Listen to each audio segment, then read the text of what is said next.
Hey guys, how you going? Welcome to Hold the Ball HTB. Hope you guys have had a good Thursday today. As I talk, the first game is going to be commencing in a bye round where 8 other teams will be playing. Makes for a shorter sort of round, but it probably just shows you how valuable your tips are. So please get them correct. And if you're not sure what to do, have a check on my other video talking about the round 13 tips and my thoughts around that. But yeah, without further ado, this is Rugby League broadcasting news, and this is the 4th edition.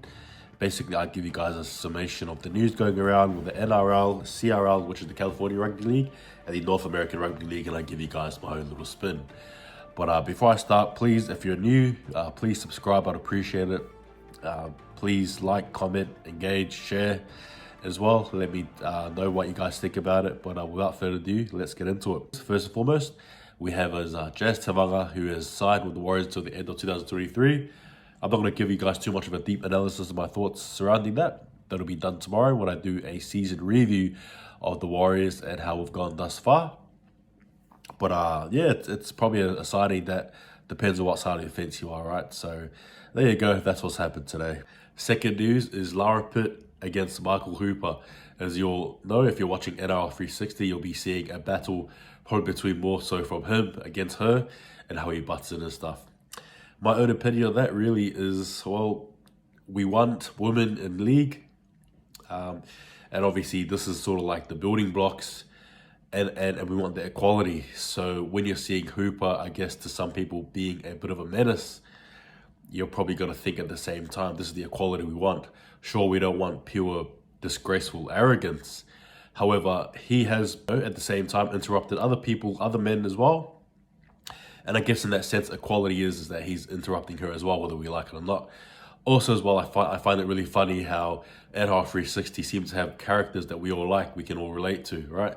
Lara being that, you know, I guess her character being portrayed as the good woman, you know, we all want to root for. And then you got the bad guys, right? Kenton, Hooper, and I guess Ben Ikin probably comes off as the anti-hero, I guess. But it's so funny how it is so relatable in the sense that it's almost like a script of characters sort of coming in, and that's the reason why we as people evoke so much emotion. But like I said before, yeah, look, I think he's arrogant, but he's been arrogant many times, and the fact that he's doing this now is probably what I think probably an unpopular decision, but it's probably a sign of respect in that, you know, she's there with a big boy, so to speak, right? For lack of a better word. So there you go. My thoughts on it is, yeah, that is my thoughts on it personally. I think it's equality. It's what we want. She's handling herself well. You can see that she's firing off. So good on you, Lara. And Michael Hooper, you keep on being you. I guess you're always going to get those people wanting to watch you because they don't like you. And that's just the way it goes, right? So all of it sells. That's entertainment. So as you all have heard, Felici Kaufusi has been given a no guilty verdict for his trip on Jake Turpin, I believe. So there you go. Many people probably saying that he should have been outed. You know, some people saying it was fine. It doesn't matter because it seems like rules are going to be strict 1 week and then not the other week. Luciano Leilua as well for the Tigers got off as well. So it is what it is, right? Like this is just what we expect in NRL, which is just absolute inconsistency. Gus Gould rejects Bulldogs offer.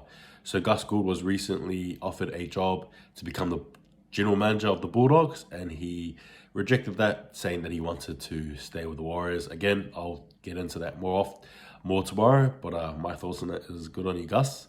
Appreciate it. Other news is Keon Koloamatangi has been added to the New South Wales Blue squad as number 20, so he'll be the 20th player. Koloamatangi plays for the Rabbitohs. He's about 191 centimeters and about 106 kg, so he's a big player, big body. No experience in Origin, however, it's good to have him there just in case you need someone there to cover. And that's a good pickup for the Blues. The other news as well is Nick Hines, Melbourne player, who will be a Shark player from next year on. So the Sharks have signed him on a multi-year deal. And a lot of their fans are pretty hyped about that one there. And Warriors and I guess a few other teams were gunning for his signatures too. But hey, there you go, the Sharks won. And all the best for Nico Hines, who will be a Shark next year. Speaking of Sharks, Sharks have told Josh Dugan, Aaron Woods, and Sean Johnson that they're no longer needed for the club for next year. Does that sort of perhaps raise a few eyebrows for different clubs? If you're a team who thinks you could use one of these players, let me know in the comments below. What do you think? I've been hearing sort of people's opinions regarding Sean Johnson and the Warriors. Look, anyway, I'll talk about it later on, but it's okay, it's not okay. We'll see how we go tomorrow. In tomorrow's review of the Warriors, I guess we'll talk about the news and everything like that regarding the Warriors. And the last bit of news as well is the players, or some players, of the RLPA, Rugby League Players Association, are wanting to actually try and overthrow Peter V'landys. Some players have thought that he's probably trying to eat too much of the pie. On NRL 360, Daily Chair Evans as well was on the news there, sort of giving his reason as to why these players feel the way they do. He came in from a very cordial, respectable manner. As you can see, Paul Kent was trying to hammer him down with some questions, but I guess the players probably just want some clarity. They probably don't want to be ousted as the bad guys. They just want to know what's going on, what's happening. So there you go. And just on news related to PVL as well, it's been apparently told that PVL has told some Origin players to not basically think, they can just play Origin and Gens or Brawl. This is not the UFC. And if you do that, there'll be some heavy sanctions and I guess heavy suspensions. So again, is PVL crossing the line? Tell me, guys, tell me your thoughts. For me personally, look, it depends on who you are as a person, I guess. Are you one that listens to authority? You one who does not like authority? Do you sort of, I guess, depending on the authority figure, do you sort of listen? Do you sort of don't? Like, yeah, it's very funny because it seems like he's it's borderline dictatorship, yet I guess borderline just someone who probably just wants to bring a bit of change to the game. That's probably, I guess, sort of probably not gone to where it should be. But that's my opinion there. But hey, look, there's so many videos you can put on PVL. I'll probably put some as well, my thoughts about him when you really analyze who he is as a boss, as a commissioner of the ARL. So there you go. So on to CRL news. That's California Rugby League news. San Diego Barracudas will be debuting in July of next month, and they'll be versing the LA Mongrel. Again, get around it. Look at their YouTube channel. It's awesome. I don't think they've updated anything since the last 3 weeks, so hopefully they've got some more content to do. But it's a great league as well, and I'm enjoying it. I'm enjoying what I'm seeing. I think it's great for California, and I think it's great how there's so many different teams, and you see the players, big players. I'd love to see them cross over and potentially play some of the NARL, but we'll leave that for another time. But yeah, have a look at their stuff. Californian Rugby League, get on it. And the last bit of news, which is the NARL, and basically June the 5th we'll have the DC Cavalry will be playing a USARL team in the Philadelphia fight. So basically it'll be a crossover of those two promotions, sort of similar to like NRL versus Super League. So there you go, so like that little crossover there. Be interesting. It's on June the 5th of this week, so if you guys are interested in it, try and get some stream. I'm not sure where to get that from, but I'll be all eyes and ears on that one there, and giving you guys the updates on that game and how it went. The last news as well is the NRL haven't posted in over a week, just about. I guess some of their players are probably a bit confused as to what's happening, who's this, who's that. So gotta go and see what's happening there.